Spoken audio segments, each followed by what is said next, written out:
Mm. Oh my gosh.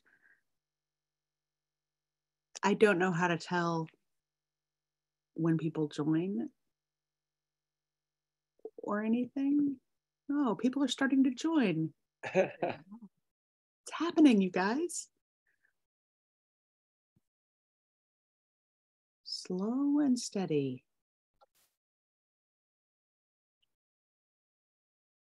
Hello to new people joining us. I'm Jennifer Laughran. I work at Oblong Books in Rhinebeck, New York.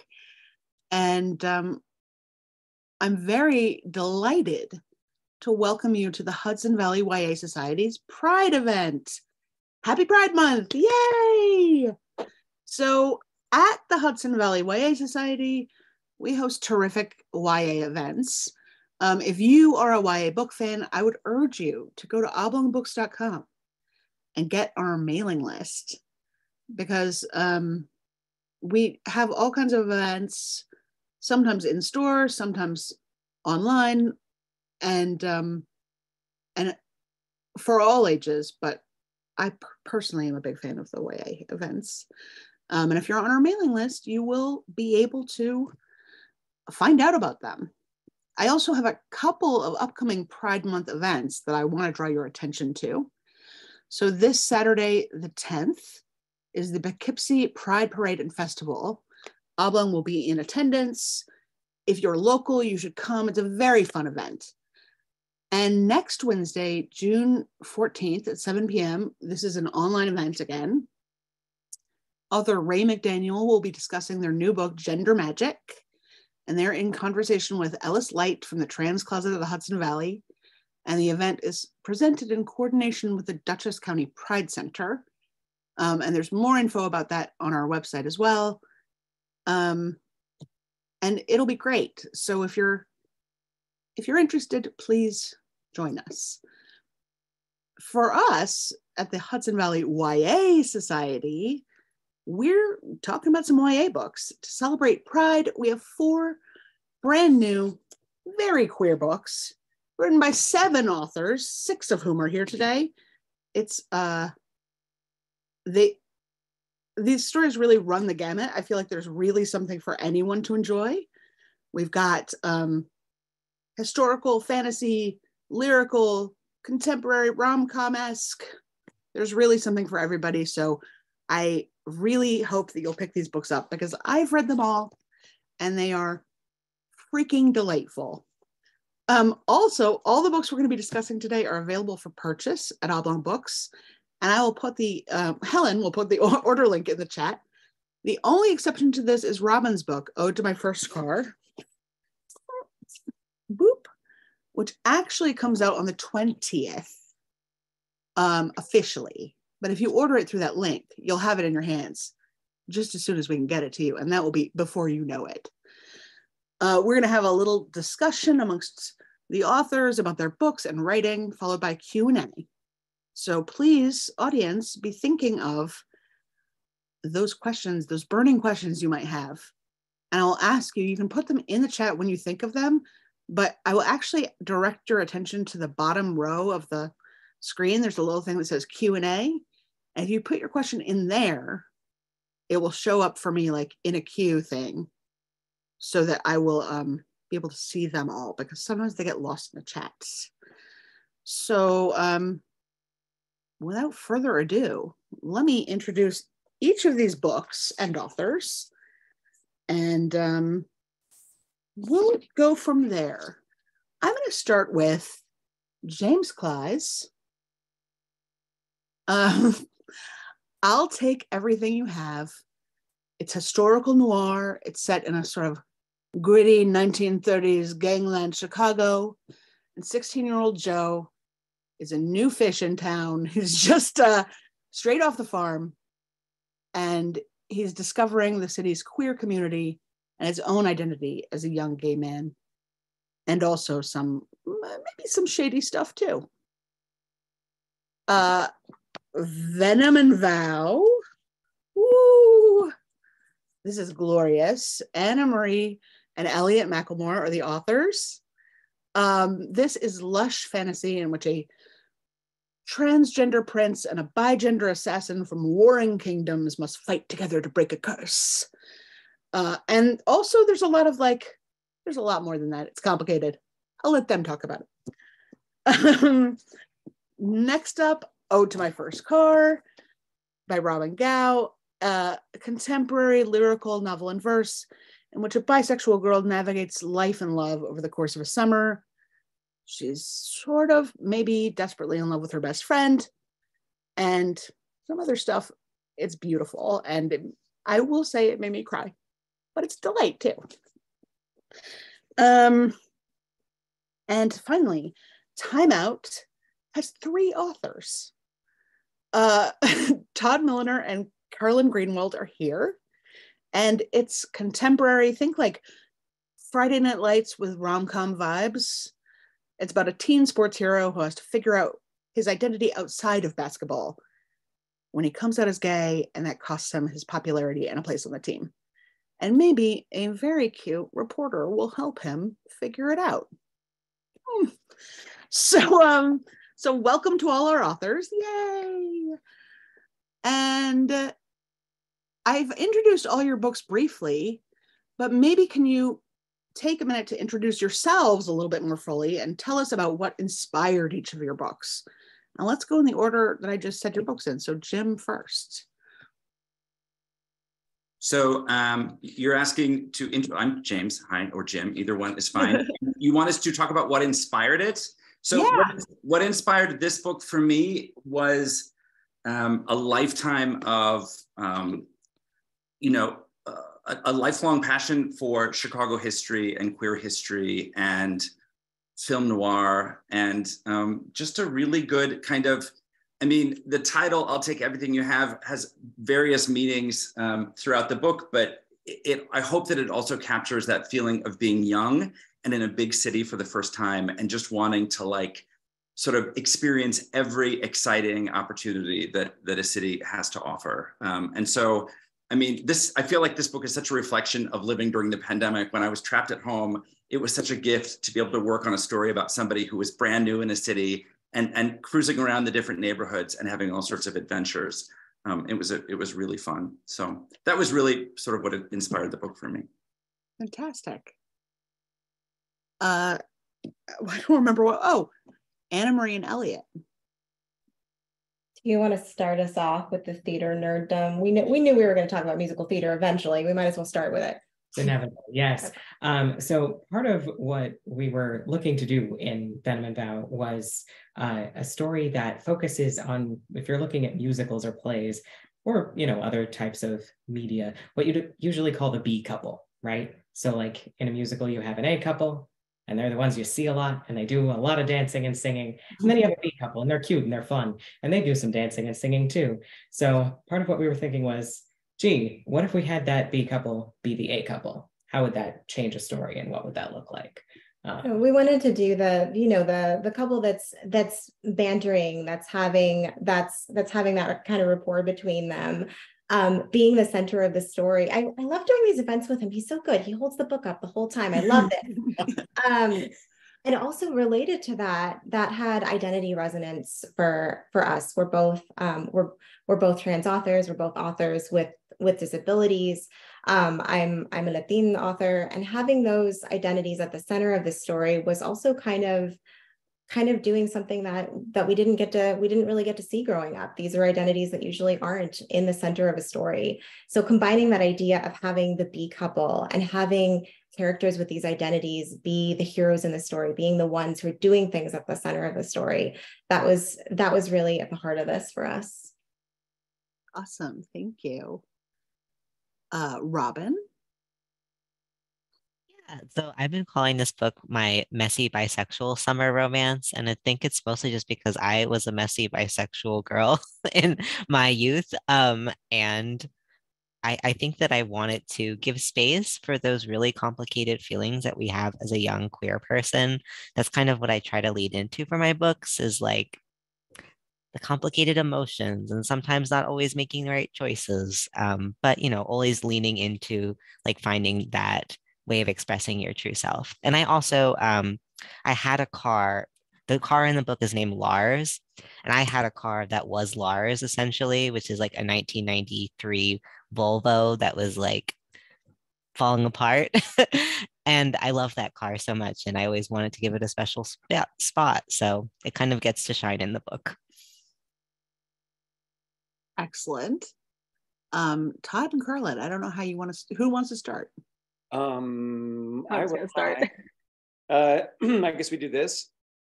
This book is something that Sean Hayes, my partner, business partner, and I had the idea for a few years ago, and we wrote it as a TV script. And it's we have had an uncommon friendship for since we knew each other in college. And I was an athlete, and he was a classically trained pianist. So we came from different backgrounds, and that informed the story.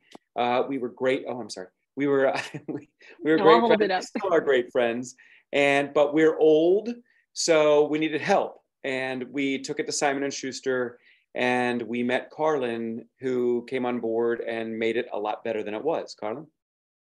Yeah, I mean, that's pretty much the story. I basically told my agent that I wanted to do like just sort of any sort of IP work, and they brought this to me, and I just thought the story was so compelling, since it was basically a coming out story, but it wasn't about like the actual kid like doubting himself. It was the reaction of the world around him, and I thought that was really, it felt very true to the current moment. So I really connected with the story and thought it was cool to be able to collaborate on something like this, because I don't think I would have written it myself. So that's awesome. So I warned you about this, but I thought it would be fun if you could each give me a little like nutshell short passage from the book that really encapsulates the vibe. Who wants to start? Should we continue with the same order just to keep things Sure. So this is our YA queer noir. This is the YA queer noir. The idea here is that my character Joe has come to Chicago because it's 1934. He comes from a family farm, and 34 was a terrible year for farmers in the Midwest. It was like historic heat and a total drought and bug problems and everything. And so he comes to Chicago because he needs to make some money for his family. And his cousin gets him wrapped up in a criminal enterprise that seems pretty silly at first, and then leads to something much darker. And so as part of that enterprise, Joe gets to know several different people and grows close to several different fellas his age. And I'm just going to read you a very short piece from, this is a very dramatic moment in the story where he's gone to see his friend Raymond very late at night to apologize after an argument. And he comes into the dark house where Raymond, his friend, and his friend's father are standing in the living room with a dead body. And it goes like this. I'm only going to read like 3 paragraphs. The cops came already? I ask. For a long moment, I heard nothing but the ice settling in Mr. Kenrick's glass. But what did the cops say? I asked. Raymond got back to his feet. Don't you see? We didn't phone the police. We couldn't. As I said, Mr. Kenrick went on, his voice calm, there are other factors to consider. In families like ours, a story like this can't leave the house. You understand that, surely. We must take care of it ourselves. I should have been flattered by the way he included me in families like ours, but I wasn't. The whole situation seemed batty as hell. Before I could ask, where is the body, Raymond took me by the arm and pulled me across the room, the bare floor groaning underfoot. He pointed at the long, rolled up Persian carpet. It looked like a monstrous brown snake that had swallowed the biggest catch of its life. We both stared, Raymond's hand still resting on my arm. I always found it difficult to tell when someone was lying, but had less trouble knowing when 2 people were. None of this added up. That's all I can read for now. Yay. Thanks, guys. Okay. We're on Venom and Vow. Okay, so the brief setup I'll give for this is, let's see if I can get the pitch right. I've been hit or miss in our events. Let's see if I can do it. Okay, so this book is about Cade McKenna, who is a transgender prince doubling for his brother, and Valencia Palafox, who is a bigender assassin / lady in waiting. And thanks to these two characters' dual identities, they are simultaneously falling for each other while also trying to destroy each other and not realizing that they are doing these things at the same time. So I really wanted you to be able to hear from both of us. So we're going to read from the back of the book, which is kind of cheating, but it has both characters' voices. So this is what we picked. Okay, so here we go. The luminous fox is nose to nose with a warhorse twice her size, and I'm face to face with Cade McKenna. I had a feeling you'd be a problem, he says. A feeling? I ask, stroking the fox's side. I don't want the destrier intimidating her. Just a feeling? I'm hurt. You're a problem, he says. Are you happy? The curious fox brings me closer to Cade. It must really bother you that you tried to kill me and failed so spectacularly, I say. Cade's eyes turn hard as slate. If I ever meant to kill you, you'd have been dead before you even knew my name. See, this is why this is enticing. That's what that is. I love it. Robin. All right. I always like to read from early in the book because I feel like so much gets given away when you write a novel in verse. Like every poem has something. I don't want to give it all away. So this is when the main character, Claire, is in the first poem, she crashes her first car. So nothing given away there. And so she's reflecting on times that she spent inside Lars. And she directs a lot of the poems to like a second person you talking to the car. So this is called Just Last Week. I drove with you to get Panera with Sophia. The Philly alternative radio station came in all fuzzy and static, but we left it playing anyway. Sophia discovered that you had a moonroof and she said, OMG, Claire, look, there's a roof. This is so cool. She reached up and opened it, and the bright noontime sun poured across our faces. Even as the trees blocked and unblocked light, it still felt warm on our skin. After we got food, we took the long way home. Sophia said, we could go anywhere, you know. We could drive to the beach right now. I think our parents would notice if we drove to the beach, I said, but I imagined it. Us in our shorts and t-shirts, parking you on the sand. I keep thinking I wish we could have done it, gone all the way to the beach. Sophia is like that, always dreaming a new adventure. I'm like, why didn't she convince me to go? Now it's too late. We won't get to do something like that, will we? Soon it'll be senior year, and then graduation, and then we'll both move away, and then I'll have completely and totally wasted my chances to tell Sophia how I feel. Yay. And who, Carlyn or Todd? I don't know who wants to. Carlyn has a much nicer voice. Oh, we'll see about that. But yeah. So basically, I'm going to be reading from the story is about the main character coming out at a pep rally. So I'm going to be reading from the speech he tries to give right before he comes out at this pep rally. And the only context I think you need to know is that his grandfather, Scratch, who was sort of this town hero, passed away a few months prior to the book starting. Hi, I say. The mic screeches with feedback. I launch back a step, resisting the urge to clutch my ears. A voice from the crowd fills my moment of hesitation. Happy birthday, barks. Cheers erupt once more, and I grin, pointing at the voice in the crowd, but it's hardly 5 seconds before I'm back in silence. The awareness of time gives us the courage to face our fears. Scratch said that all the time, but I never really appreciated it until now. I don't have too much to say other than you guys are awesome, and I'm so proud of this team. And if we face those fears, we can defeat them. I turn to the team, to Zach's 2 thumbs up and grin, to Ostrowski rocking on his feet antsy, to Coach watching me nodding along as if I'm saying something profound. You guys are my family, and I'm proud to be your captain. They all smile. Some of that confidence from this morning returns in a swell of energy. Hell, this entire school is like a second home to me.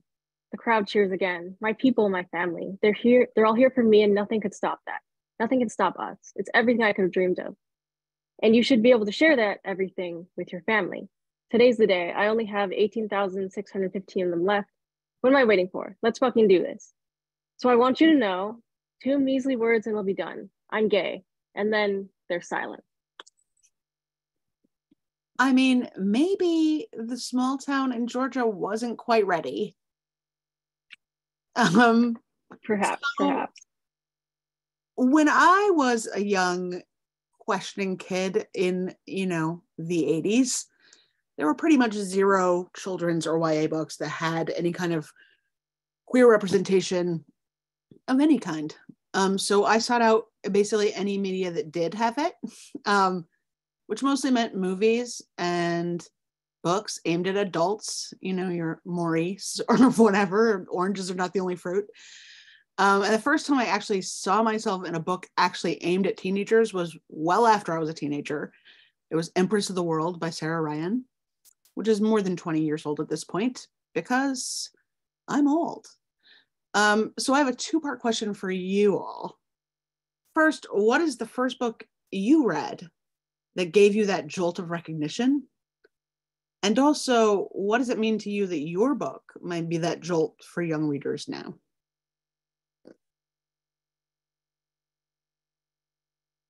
Anyone who wants to talk.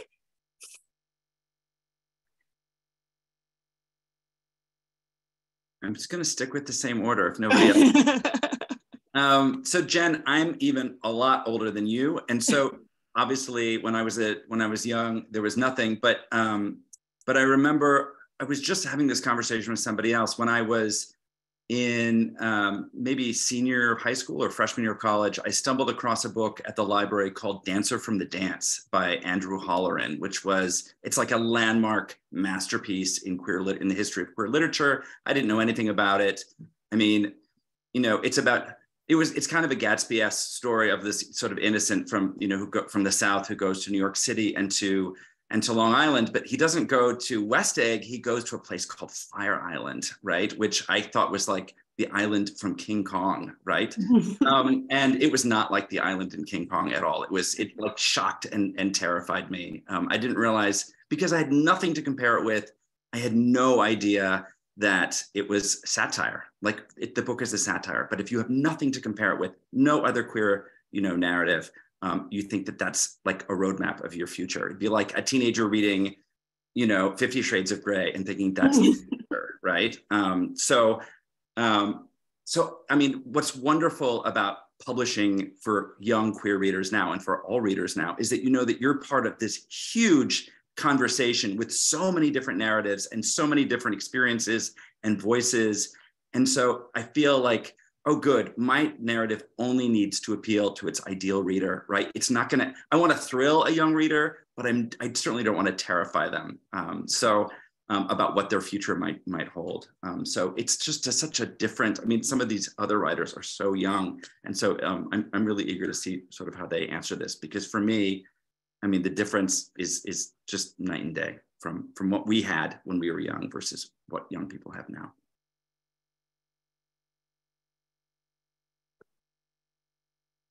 Are we going next? Do you have Do it. I think do. You go ahead. Okay. It's like, yeah, it's like, no, you go. Right. How much time do you have? I don't know that this was the actual first thing. I feel like it's maybe not. That first thing is not coming to my mind right now. What's coming to my mind is The Color Purple. That I read in high school before I truly came out. I did that thing we often do where you kind of come out, but these people don't know because they can't know type of deal. So in the process of that, there was a lot of discovery of stuff. And sometimes you got it through assigned reading, right? Like, hey, y'all got to read The Color Purple. And I'm like, there is great stuff in here, people. It's wow. So I think I got a lot more out of reading that book than, unfortunately, a lot of my classmates did. So that was probably the experience that's, being formative in my mind at the moment in reflection. I love it when the assigned reading books are the books you need, like in the moment. Sometimes they are. I felt that way about Passing by Nella Larson. Like when I was assigned that book, that was exactly the book I needed at that time. And that was a book where I wondered, is there something also queer here? I needed it from a race perspective as someone who was trying really hard to pass as white, as a mixed race Latina. But I also wondered, like, is there queerness here? So you made me think of that one. That was assigned reading for me in high school, and that was one I absolutely needed at that moment. Another book I'm going to mention is Ash by Melinda Lowe, because that was my Happy Endings Are Possible book. That was my first Happy Endings Are Possible book. I don't think it was my first book that had clearly stated queerness in it, but there were a lot of like clearly stated queerness books where like, oh, that's what my life apparently is gonna be like. So that was my happy ending book. Like there are possibilities, like there can be, we even can be like in fairy tales, we can be in fantasy. So I need to stop before I go on about like Ash for like hours and hours, but that was a transformative book for thinking there were possibilities. There were ways to write your own story. I love that. Ash is brilliant. Robin. It's hard. I think it's hard that like feeling really represented. I think that I definitely probably resonated with books when I got older. Because I don't think I remember seeing any trans characters. And like I did resonate with other parts of characters. So like not to say that I didn't feel that, but it's definitely difficult. And like the answer I want to give is that like web comics were what did it for me usually, is like there is a lot of like very gay like pretty boys in web comics, and like that's really like where myself feels centered. um yeah, and definitely anime. Like my early consumption of media was mostly like anime and manga.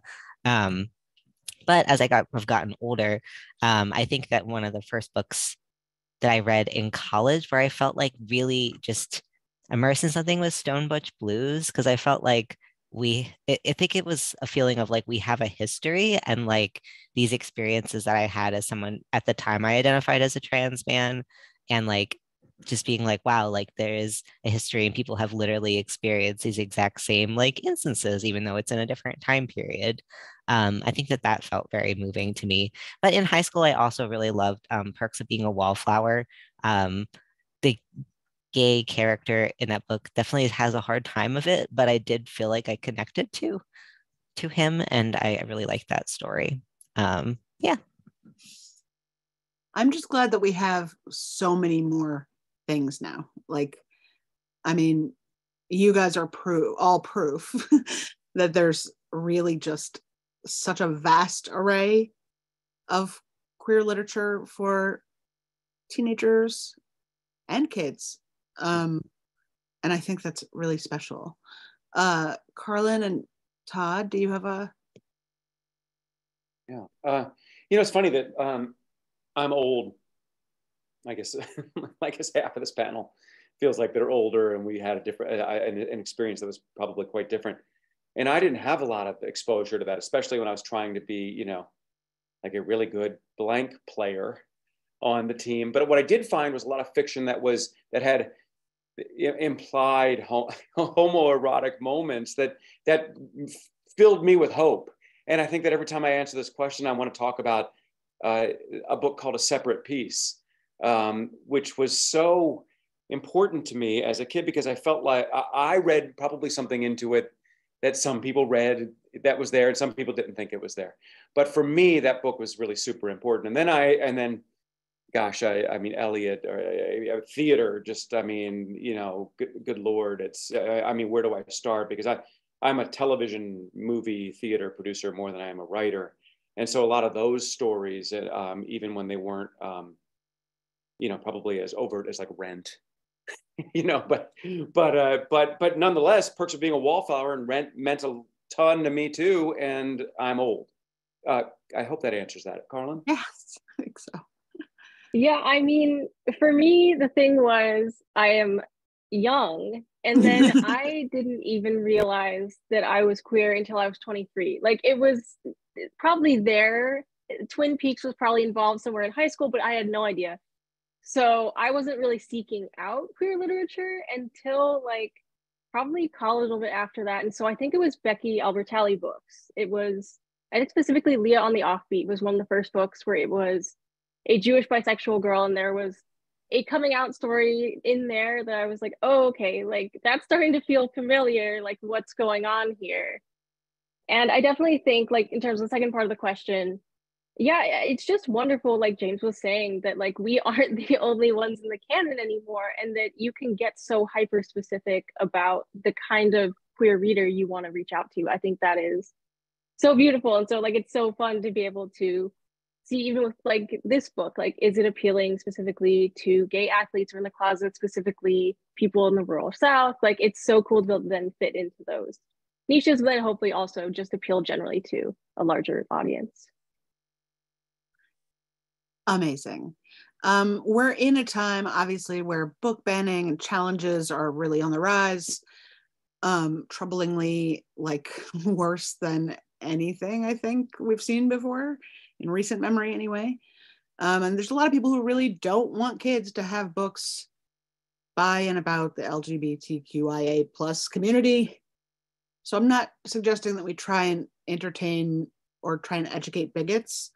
But if you're going to talk to kids and parents who generally are empathetic, but may not even realize the importance, why these challenges are so important, what message would you want them to hear? Jim, you're a librarian. I think Robin was going to answer it first, and I'd love to hear what Robin has to say. I am a high school librarian, and I talk about this all the time, so I really want to hear what other people have to say about it too. So Robin, please. Lead the way here. I guess what I was going to say is I think that what bothers me and troubles me most is that like it's framing LGBT identities as if like they are adult inherently, and it's framing LGBTQ plus identities as if there's something inherently sexual or predatory about them.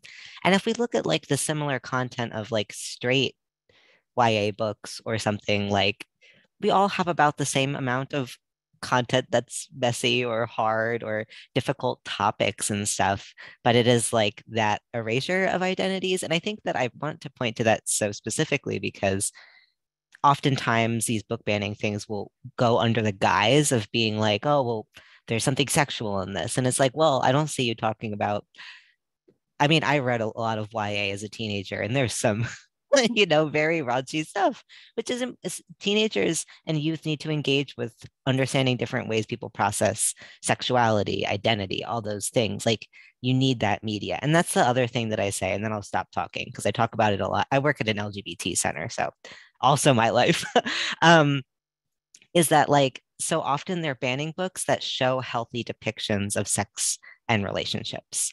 And it is so important for people to have access to that. Like all of my books generally have like fairly clear sex scenes between queer characters. And I do that because like when I wrote A Million Quiet Revolutions, my last book, I thought to myself, like, I've never seen two trans men be intimate together, like in any media. And like, so how are kids supposed to conceptualize what healthy relationships look like, or any kinds of relationships look like if they don't have media to engage with those questions? So I could talk about it all day. I get very emotional. Thank you. So this is one I definitely have to take a deep breath for, both from being a reader who grew up really needing these books, so I can feel what it was like needing those books, what it is like for kids and teens needing these books. And also from the author side, I think, and I know this from Taslim Magnuson's incredible work, I think it's 5 of my titles that have been banned or challenged at this point, probably and counting, because last fall it released the gayest of Gatsbys, where Nick and Jay are actually like on the page, like in love. So part of what I want people to understand about these kinds of challenges, about book bans, is that when you say that this book does not belong on a shelf, it is really not that far from telling a teen who you are doesn't belong in our community.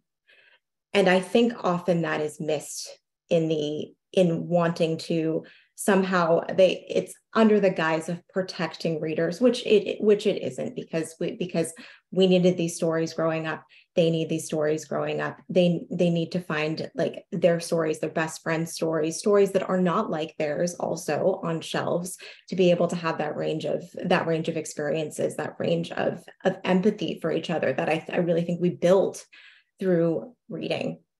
So in this act of what is allegedly trying to protect readers, it's really telling a lot of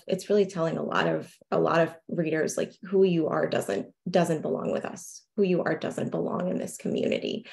And that's just a devastating message that is there, even if those who want to challenge or ban books don't realize that really is what the message is. And that's the message I felt when I couldn't find myself on shelves and in media. So that's where I come from, as both a reader who is still finding the books that I needed as a kid and as a teen. And that's where I come from as an author. What about you? I mean, I think the only thing I could add to that is there's a certain fear that I think comes with the idea of banning literature in general. And particularly when it's for targeted reasons, like we're talking about. Just the concept of it makes me very uncomfortable. And I think that might be coming from, the sort of side of, if we're banning this, what's next?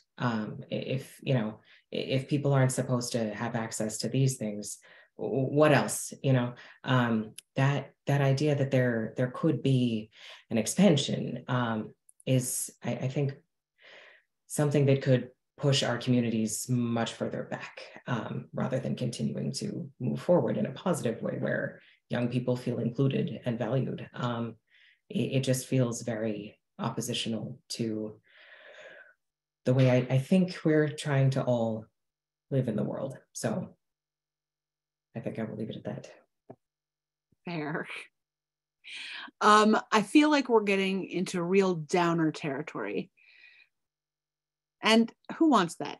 So let's get out of this and into some writing stuff, because I know there are writers in the audience. I'm curious, for those of you who are co-writing with other people, so Anna Marie and Elliott, Carlyn and Todd, and Sean, who's not here, like, how does that work? Because I imagine, like, I don't know, switching off chapters, and I'm writing a chapter and then I'm like handing it to you and you're writing a chapter, but maybe it's not that at all. I don't know. I'm just wild with curiosity about how it works to work with multiple brains at the same time. I'll start. Our process was unique, I think, but I write with people all the time on the television and film side.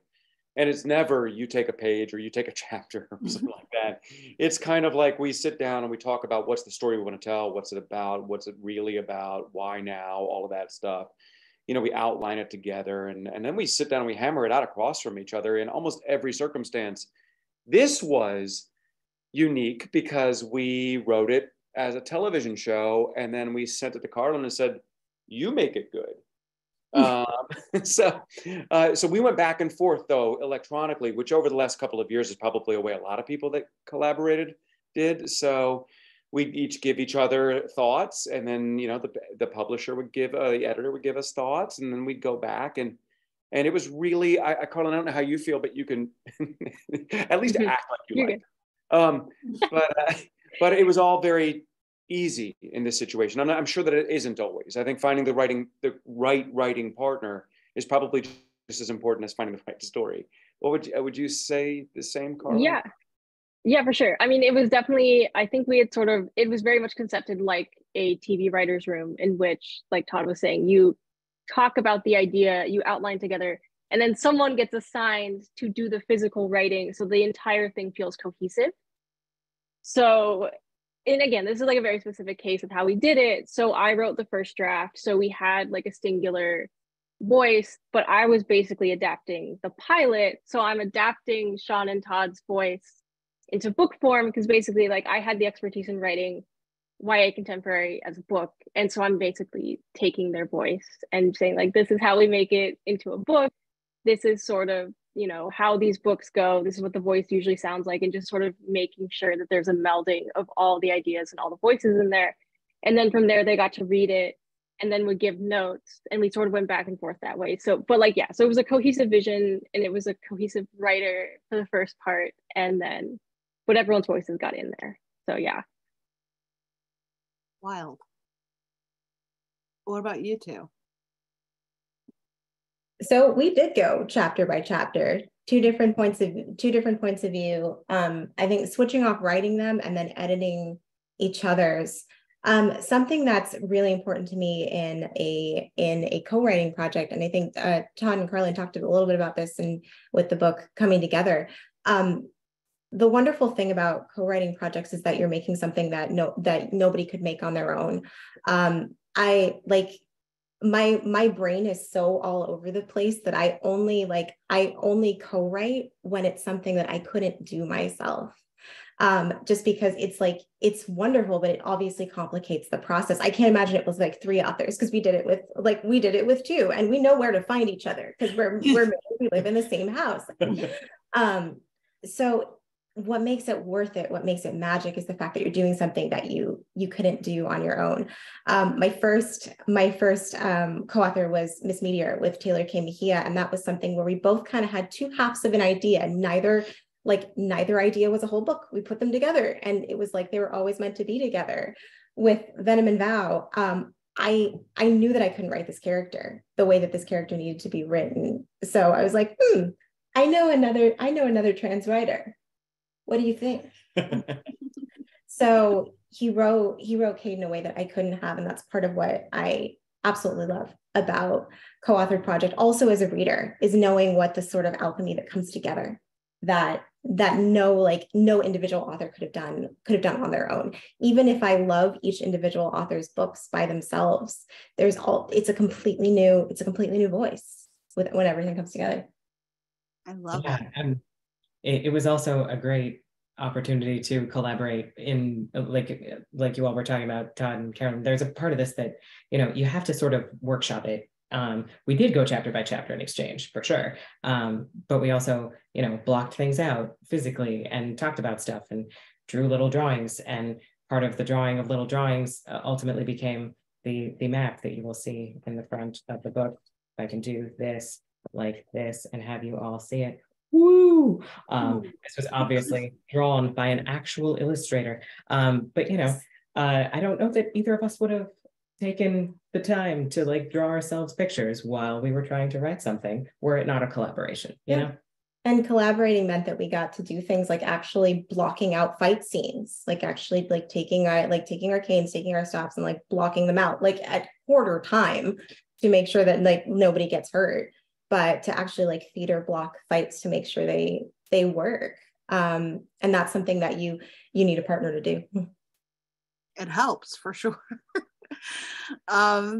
Jim, I know historical fiction takes a lot of research. I imagine actually there's probably research that goes into everybody's books. But I'm curious, did any of you end up going down any weird research rabbit holes? Like fascinating things you found out while you were writing these books? And I'll start with Jim since he's the historical fiction. Well, I mean, I learned so many things writing it. I think research for historical fiction can be really a very sexy distractor from actually telling the story that you want to tell, because there are, you know, once you start diving into whatever year or, you know, historical era or whatever that you're, you know, you'll discover a bajillion fascinating things that you could potentially include in your story. And you have to sort of resist so many things and say, nope, I'm just going to stick with this. I will say the thing that was so interesting about, and that I sort of, you know, I knew that I was having this kid come to the city and that he was going to be, you know, a lot of people are going to be pretending to be who they're not.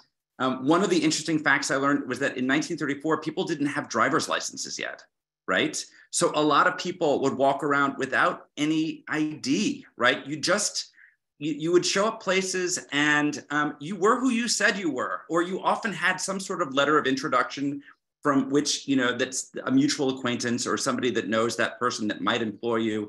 Everything was about connections and people creating connections for each other in the way that happens these days too, but it happened in a very sort of pure and simple way.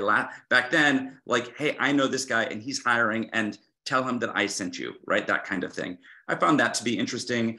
I knew, again, a lot about queer history in Chicago. And so, that research was just enough to sort of make sure that I wasn't getting things wrong. But I needed to learn about the Depression. I didn't know much about that. There was a really wonderful book that sounds dirty, but it isn't. It's called Hard Times by Studs Terkel. And it is an amazing collection of interviews that Studs did with people in the 60s about their experience, during the Great Depression. And that was really helpful for sort of creating what I hope is an authentic sort of point of view for my character. Thank you. Anybody else have any weird things they learned while writing? It's okay if you don't. You know what the funny thing is? I went to high school so long ago, I didn't even know if there was a school paper anymore. So we had to start thinking about, because there was a physical paper when I went to school. And so there's little things. Carlyn, did you have any? I knew all the basketball stuff, but Sean, my partner, knew none of it. So he's like, okay.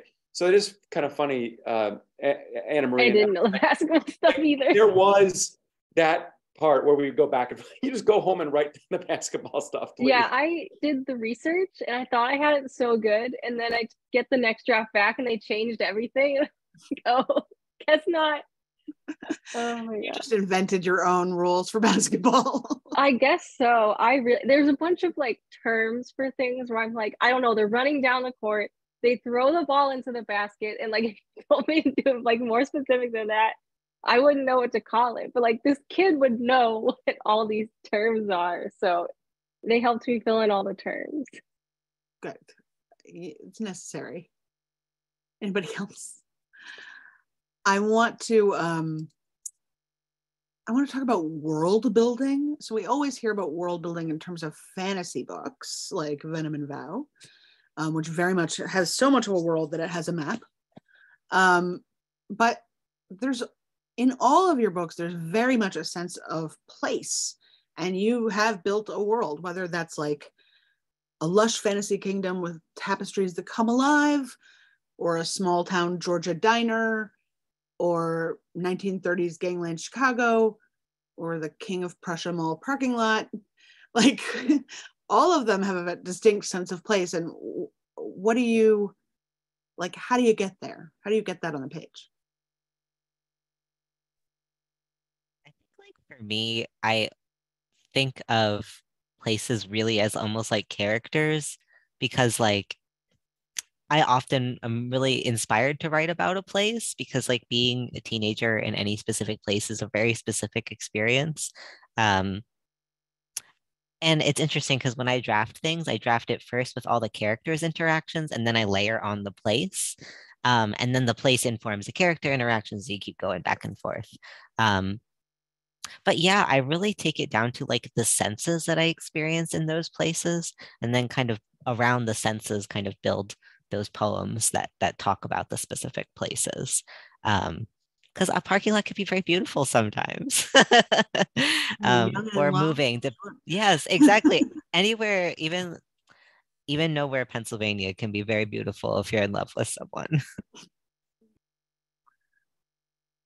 Robin, I love how you said that, because what's so interesting about place to me too is the way it makes the character feels, right? So it's about, picking out those perfect details that make, a diner come to, like, feel real, or, but it's really about the smells and the, all those great point of view exercises that say things like, okay, describe a lake. First, describe it from the point of view of someone who committed a murder. Then describe that same lake from the point of view of somebody who's just gotten married or just fallen in love. And then describe that same lake, for someone who's just experienced some sort of tragedy or whatever. It's all about the way that setting makes that character feel. And it's the way that we can use setting to reveal sort of who our characters are at different parts of the story, emotionally and in terms of just their sort of status quo. I love that. Our fantasy authors, how do you build your worlds, especially because you have two warring kingdoms that are different from one another. So do you want to talk about the castle moving around or the monastery, or so many things to choose from? Oh my God. Yes. So there's also a monastery in this book. It's pretty awesome. I feel like generally our world building process, if you will, involved a lot of internal visioning. Like I felt like I could see a lot of this stuff and was describing it to AM. And I think vice versa, right? Like you did that with some of your prior work. Like you would tell me what you were thinking for a certain, setting, and you describe it to me and I'd be like, wow, that sounds amazing. And I can totally imagine that I'm there. So, to be honest, I think I learned some of that from your prior process of creating those places, and getting to just witness that firsthand. So, yeah. It sounds really vague when I'm saying it, but like you get a vibe of the thing and you write enough down to feel it. Yeah, it is a texture. It is a kind of a textural thing. When Carlyn was talking about what is that called? Like there was a lot of that too, especially with the monastery. This is a monastery of trans and non-binary guys. And it's a place where Kate grew up, and it's also a place where Val goes to try to figure out some of what's going on, and has some people who can tell Val, if you're trying to pass, let's give you some outfit tips. And that might have been my favorite part. Right? That might have been my favorite part, actually. Or one of my favorite parts of the book is when the monks are literally like, have you tried tucking in your shirt? And Val being like, I didn't ask you, but if I did ask you, what would you say? And that was like sort of the tribute to the fact that you have like trans like big siblings who help you with this kind of thing. Like that's how you learn these kinds of things. Like this, I'm by gender. I spend about half my life as a girl and half my life as a boy. This is one of my trans big brothers. I have had many of them who've helped me with that same thing. So that was another place where character and setting were so intertwined, and we knew what we wanted it to feel like, but there was a lot of okay, what is that part of a monastery called? We need to go look that up. What would this character call these plants? Because these people from two different kingdoms are not going to call this plant the same thing. And also the way characters interact with their setting, it does influence how you see particular parts of the setting. Quetzals are beautiful, magnificent birds. They're absolutely stunning. They're some of the most beautiful birds on the planet. But in Venom and Vow, they're constantly telling Valencia what to do. So Valencia finds them a little annoying because they're sweeping in and saying, oh, by the way, I have a task for you. Go run this errand. So you have elements of your world that are going to be different depending on which character is observing them. I love it. So I want to get to some listener questions. Is that what it's called when it's a Zoom? I don't know. Ella asks, how did each of you get into writing? Did you always know that you wanted to write books?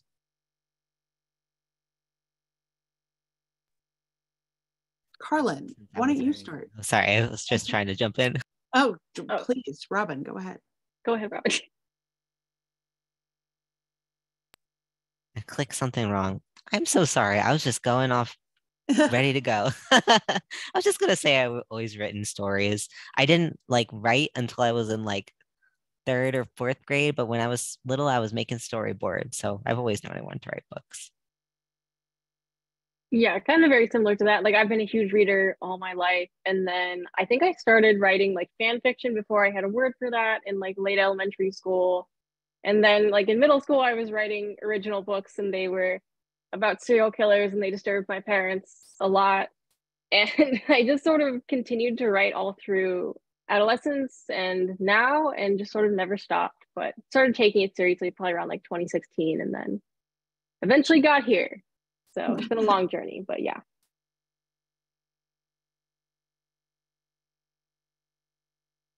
Jim? When I was in high school and early college, I thought I was going to be an architect. I made all my college plans around architecture and did that for a couple of years, and then started taking creative writing classes and never looked back. I gave up the architecture dream and and wrote short stories for grownups for many, many years, and did not start writing for teens until I became a high school librarian. So, and suddenly realized, oh my God, there's so much good stuff happening, and it would be really fun to be part of that whole conversation that's happening in young adult literature. You know, I thought I wanted to be a writer in college, and I've gone back and forth like a ping pong ball, because I thought I was going to be a writer, and then one of my professors brought his book, and it was so weird, and we all had to read his book, and it was so weird. I thought, shit, I better be an actor. And so I went back and did improv and sketch at Second City in Chicago. And then when I moved west, we started coming up with television shows, but I never lost that itch to write a book. And I found it so fulfilling and different in every great way from writing for the screen. So yeah, I guess my message is, if you even have one little bit of you that wants to do it, it's never too late to write a book. True.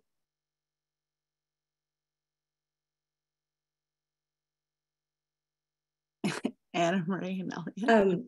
So I'm dyslexic. So from the time I hit that wall that a lot of dyslexic people hit around like 3rd, 4th grade, I kind of thought that it was more likely that I was going to pull Excalibur from a rock in my local park than that I was going to be able to be a writer, even though I always loved stories. So it was a lot of like writing in secret, because I sort of thought that I couldn't do that because I struggled so much with reading. I loved books, but I read very slowly. I still do. So that is something I wish I had done differently, was to share my work with other friends who were writing earlier, even if I wasn't sure how it was. So that would be the big thing that I encourage, is like to find your fellow like story loving hearts, and to share your work, even if you do it in little pieces to start with. Because I'm so grateful for the writer friends I have. I'm so grateful for the writer friends I've made, but I wish I had started that part earlier. So please do. I want to ask the last couple questions because we are swiftly running out of time. It's been a treat, you guys. Kat asks, what can the publishing industry do better? No. What can the publishing industry do to better support LGBTQIA+ authors and books?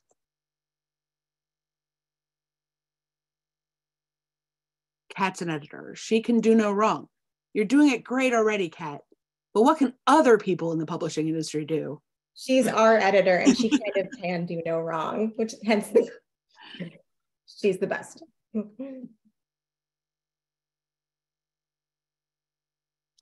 could, okay. Robin. Say something. It's not much on an editor's side, because I don't know a bad experience with an editor, because my editors are really fabulous. Or I haven't really had a bad experience. Something that I think about is that oftentimes we like silo off books as like, okay, so this is a queer book, so it's only for queer people. And like I just like wish publishing in general would like, I don't know, embrace the idea that like I think that straight kids or cisgender kids could get something from my books. And I think that's true of a lot of folks at different intersections, is like those books shouldn't just be marketed or pitched towards just that audience, but should really be, I think it goes back to that, like we assume so many things are like a default, like white is a default person or something like that. And then assuming that we like don't share stories from different perspectives. And so I don't know, I think about that. I have no tips for publishers, but I'm just so grateful for the work that publishing has done over the last 20 years. When I became a high school librarian, like in 2003, there were like 5 books that I had. Of course, as a gay man, I wanted to have every possible book about the gay, lesbian, or transgender experience on my shelf. And, a student might muster up the courage to check out a book and then say, like, if you have anything else like this, and be like, yes. And I'd give them another one. And then like by the end of their freshman year, they'd come to me and I'd be like, that's it. There's nothing left. Like, you've read them all. You can start over again. And now I have a really healthy budget for buying books at my school, and I can't keep up with all the amazing stuff that gets published every year. It's just incredible. I'm so grateful to the hard work that editors and agents and publishing has done to make that happen. It's And funny that Robin, oh. I kind of wanted to say a little bit of what Robin said, but I was scared to say it. But I just wish, because I don't know who's responsible for it, but I wish when I clicked on something or went to a bookstore, or it just wasn't limited to, this is the LGBTQ YA. How about it's just a great book? And you know what? You know, I had a friend ask me if they could read it for their book club. Somebody that's in Charleston, South Carolina, bunch of older ladies, and I started to do it to myself. I said, "Oh, I don't know. Are you sure you want to read it?" You know, like, no, it's a great story. So I don't know how to fix that. I think this is Jim's job, honestly.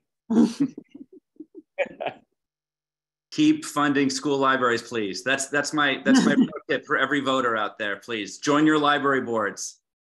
You know, we had a show on Netflix last year, an animated show. It was basically a gay James Bond, but it was animated, and it represented everybody on the LGBTQ plus.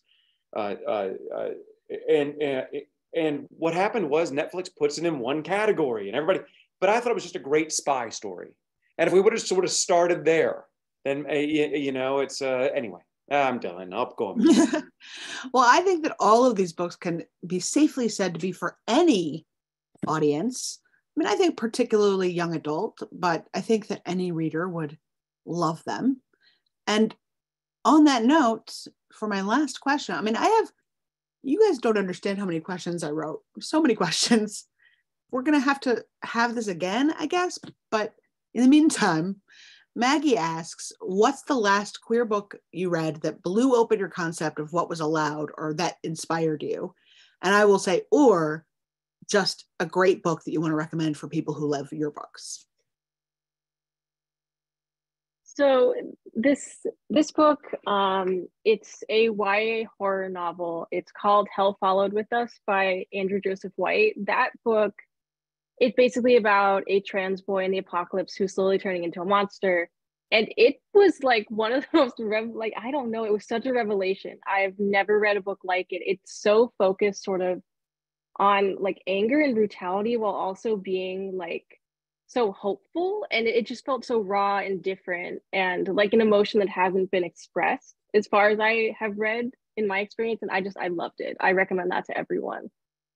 It's really great too because it's a new imprint of a small independent publisher, and that book has been a bestseller for months and months, and on the indie list at least for sure. I don't know about New York Times, but I think that it's really a testament to like how great it is, because a lot of times books from very small publishers like that do not get don't blow up in that way, and it's a really special book.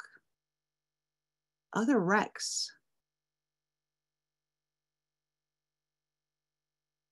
Anyone? It's not like my books at all, but I really love Pet and Bitter by Akwaeke Emezi. I wish I could ever write like them, but the writing is so just like world building is seamless. And I think that what I appreciate most is just like bringing big moral questions into like a sphere. I think sometimes, I don't know, we don't trust youth with like the questions that they're already grappling with sometimes, because it's really hard to live in a very unjust world, and just the ways in which they navigate those conversations are really powerful. You know, when you started, Jen, you were saying that we were going down a little bit of a dark rabbit hole. So to honor summertime, my friend Byron Lane wrote a book called Big Gay Wedding. That's just fun. Yes. So it's you know, and I think that our age group on up would just get a kick out of it. It's summer. Go anywhere near a pool you want and read that. It's just fun. I'll pretend to be at a pool and love it. Not with your smoky sky. You better stay inside. True. It's true. Jim or Carlyn, any recs? I have to say, it's a treat to hear recommendations. I feel like I give recommendations all day. I'm going to give a backlist, since you guys are all mentioning brand new books. I'll give a backlist recommendation. If you've never read Aristotle and Dante Discover the Secrets of the Universe, it's been out for, I think, maybe 10 or 15 years. And it's just a beautifully told story about a friendship between two boys who are very different from each other, but grow close to each other in a border town in Texas in the 80s. And it's a beautiful book that I give to teens and to grownups all the time. And I'm grateful for that book. Any last Rex? I think we're probably going to talk about the same book because so I'll make this real quick. But C.B. Lee's A Clash of Steel was one of the ways inspired me, is because when you're writing in a time and place when you don't have the same language and the same terminology that we have now, it's so much about getting across the feeling of identity. So that really inspired me. Over to you. Also good for summer because it's the Treasure Island remixed classic. And I loved Treasure Island as a kid. So if you were ever into that and you want to see a very different depiction of it, a very sapphic depiction. Yes. And super immersive. It's terrific. I love it. So we have to go. But thank you all for joining us. This has been such a pleasure.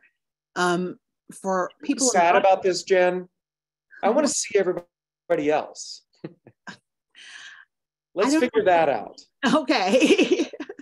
Figure that out for the next one. There are links in the chat to purchase all of these books, and I believe that all of our authors are willing to do personalized book plates if you want them. Just put it in your notes on your order.